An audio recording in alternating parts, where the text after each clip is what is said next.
اس کے اوپر بات کریں گے. سینئر جرنلسٹ وجاہت خان نے ہمیں جوائن کر لیا. السلام علیکم, بہت شکریہ وجاہت, آپ نے جوائن کیا. سب سے پہلے کیا وعلیکم السلام. اتنا آپ نے کبھی یہ منظر دیکھا ہے اپنے صحافت کے کریئر میں بھی؟ پاکستان کی بھی بہت ساری دشمنیاں بھی رہی ہیں, سب کچھ رہا ہے, پوری دنیا میں بڑے کانفلکٹس ہوئے, لیکن ایک ملک کا صدر باقاعدہ سوشل میڈیا پہ پوسٹ کر رہا ہے کہ وہ ایک سوورن کنٹری کا جو لیڈر ہے اس کو مار سکتا ہے, اسے پتہ ہے کہ وہ کہاں ہے, اور وہ لیڈر جو کہ فتویٰ دے چکا ہے, جن کی جو حکومت ہے وہ فتویٰ دے چکی ہے کہ ایسا کوئی ہتھیار ہی نہیں بننا چاہیے جس سے بڑے پیمانے پر انسانی جانوں کا نقصان ہو یا ضیاع ہو. کیا آپ نے ایسا کبھی کوئی منظر وٹنس کیا اس سے پہلے؟ نیلم, بہت شکریہ سب سے پہلے تو آپ کا. ایسا منظر تو نہیں دیکھا ہے, لیکن جس ملک کی آپ بات کر رہی ہیں امریکہ کی, اگر اس کے ہم ماضی پر دیکھیں تو اگر اس کے ہم ماضی پر ذرا نظر ڈالیں تو ہمیں تمام چیزیں واضح ہو جاتی ہیں دو چار کی طرح. کون کون سے ایسے کنٹریز نہیں ہیں جس پر امریکہ نے چڑھائی نہیں کی. اس صدی کا جو سب سے بڑا جھوٹ بولا گیا تھا, جس کی بیس پر عراق کو, لاکھوں لوگوں کو, ملینز آف پیپلز کو صفحہ ہستی سے مٹا دیا گیا تھا, جب یہ کہا گیا تھا بش کی جانب سے کہ عراق کے پاس ویپنز آف ماس ڈسٹرکشن موجود ہیں. اور اس کے بعد پھر امریکن فوجیوں نے جس طرح چڑھائی کی عراق پر اور لاکھوں لوگ لقمہ اجل بنے, اور اس کے بعد آج تک نیلم عراق کھنڈرات کا منظر پیش کر ہے. لیکن آج تک جو کہا گیا تھا کہ ویپنز آف ماس ڈسٹرکشن موجود ہیں عراق کے پاس, وہ ثابت نہیں ہوئے. مقصد تیل تک رسائی تھی, تیل کے کنووں تک رسائی تھی. اور اس کے بعد اسی طرح آپ دیکھ لیں کہ کہاں کہاں پہ امریکہ نے دہشت گردی, فلسطین, افغانستان ہو, شام ہو, کہاں کہاں پر پروکسی وارز کے ذریعے, کہیں ڈائریکٹ آپ کہہ لیں کہ انسرجنسیز کے ذریعے جس طریقے سے امریکہ نے دہشت گردانہ کارروائیاں کی ہیں, افغانستان کی مثال ہمارے سامنے ہے. تو یہ بات تو ڈھکی چھپی نہیں ہے کسی سے. اور اب ایران سے 1980s کے بعد سے آج تک ایران نہ تو اسرائیل کو نیلم ہضم ہوا ہے, نہ ہی یہ امریکہ کو ہضم ہوا ہے.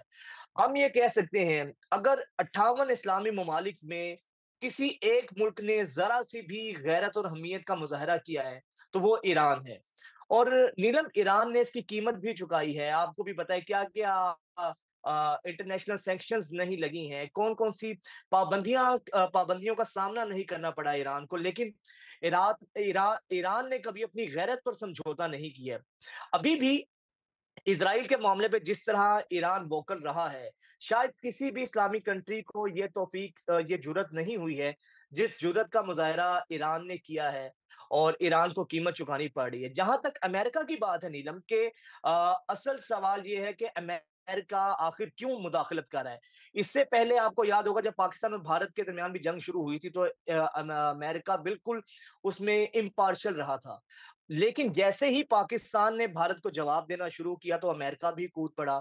اس کے بعد یہی ایران کے معاملے پر دیکھ لیں, ایران اسرائیل کا جب آغاز ہوا, جب اسرائیل نے بمباری کی, مین جو لیڈرشپ ہے ایران کی اس کو نشانہ بنایا, امریکہ اس پر خاموش تھا. لیکن جیسے ہی ایران نے ریٹیلیٹ کیا, جواب دیا, تو فوراً امریکہ میدان میں کودا. اس وقت جو امریکہ کو جو اس کے مروڑ اٹھ رہے ہیں پیٹ پہ, سب سے بڑا جو مین مسئلہ یہ ہے کہ انڈر گراؤنڈ بنکرز, ایک ٹرم یوز ہوتی ہے انڈر گراؤنڈ بنکرز, اس کا اب اسرائیل کی طرف سے پریشر ہے کہ وہ ٹیکنالوجی صرف امریکہ کے پاس ہے, کہ ان کے پاس ایسے میزائل ہیں جن کو انڈر گراؤنڈ بنکرز کہا جاتا ہے, کہ یہ 1.5 سے 2 کلومیٹر تک زیر زمین وار کر سکتے ہیں اور اس کو تباہ کر سکتے ہیں. تو بہت بڑا پریشر ہے اسرائیل کی جانب سے امریکہ پر کہ ایران کو جو ہے وہاں پر اس نشانہ بنایا جائے ان بنکرز کے ذریعے. تو اب امریکہ کی مجبوری کہیں, ان کے مفادات کہیں, یہی وجہ ہے کہ امریکہ کبھی کھلم کھلا ببانگ دہل یہ بات کرتا ہے کہ تہران خالی کر دیا جائے اور ہم اس طریقے سے یہ کر سکتے ہیں جس طرح ایک بدماش بڑکے مارتا ہے. تو اس وقت ایک لوکل بدماش کی جو بڑکیں ہوتی ہیں اور امریکہ کو اگر بدماش کی صورت میں ہم لیں تو ان دونوں میں کوئی زیادہ فرق نیلم نظر نہیں آ رہا ہے. یہی وجہ ہے کہ بار بار امریکہ اس بات پر ایران کو کبھی دھمکیاں دے رہا ہے, ڈرا رہا ہے, اور یہ چیز کر بھی سکتا ہے. اس کی پشت پر نیلم وجہ یہی ہے, پریشر صرف اور صرف اسرائیلی لابی کا ہے اور اسرائیل کا ہے, جو امریکہ